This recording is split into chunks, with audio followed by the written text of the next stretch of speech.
نړیوال مالیاتي فند IMF د چهارشنبه په ورځ پاکستان د ډیفالت څخه بچ کولو لپاره د 3 ارب ډالرو بیل اوټ پیکیج منظور کړو او هیواد یې بیرته د اقتصادي اصلاحاتو په لار روان کړو. د بورډ لغونډې وروسته خپور شوي بیان کې ویل شوي دا تړون په داسې وخت کې شوی چې د پاکستان اقتصاد له سختو حالاتو، سیلابونو او ناسمو تګلارو له امله د لوی مالی او بهرني خسارې د ګرانۍ د زیاتېدو د ستونزو سره مخ دي او بهرني ذخیرې په چټکۍ سره کمیږي. د IMF د تړون وروسته به د 1.2 ارب ډالرو لومړی کیست پاکستان ته سمدستي راولېږل سي او پاته 2 کیستونه به په راتلونکي 4 میاشتو کې د بیاکتنې وروسته رالېږل کیږي. یو خو ګورنمنت ته 9 میاشتې نور ټایم میلو شو او چې کوم زمونږ بیسیک ریکوایرمنٹ دي، کوم چې زمونږ بیسیک ویکنیسز دي یا مونږ چورته سټرکچر ریفارمز وایو، هغه که د پاور په سیکټر کې دي نو دا یو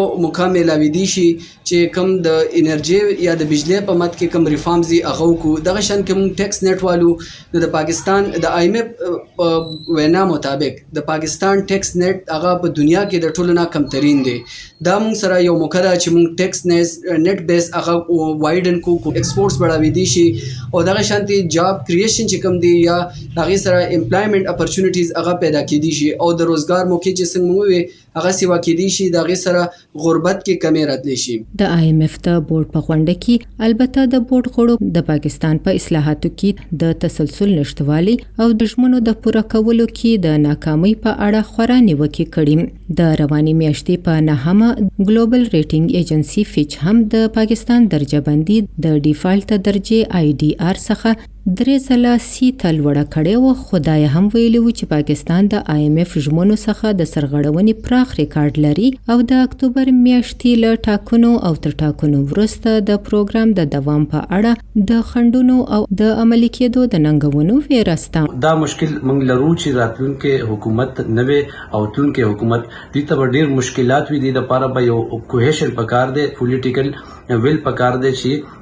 اپوزیشن او ګورنمنت مل کې په دې خبره باندې ودرېږي چې اقتصادي مسایل کې معاشي فیصلو باندې به موږ سیاست نه کوو او دا مشکل فیصلې دوی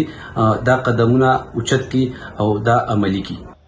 د جون د میاشتې په 13مه نیټه د IMF سره د تړون او بیا 13 ورځ د IMF د بورډ د منظوري وروسته د هیواد د ونډې په بازار مثبت اثر لیدل کیږي او امریکایي ډالر په مقابله کې د پاکستاني روپۍ بیه هم زیاته شوې ده. د IMF سره د تړون د اعلان وروسته سعودي عرب پاکستان ته د 2 ارب او عرب اماراتو د 1 ارب ډالر قرض هم ورکړی. رابعه پیر، وایس اف امریکا، ډیوا، اسلام آباد.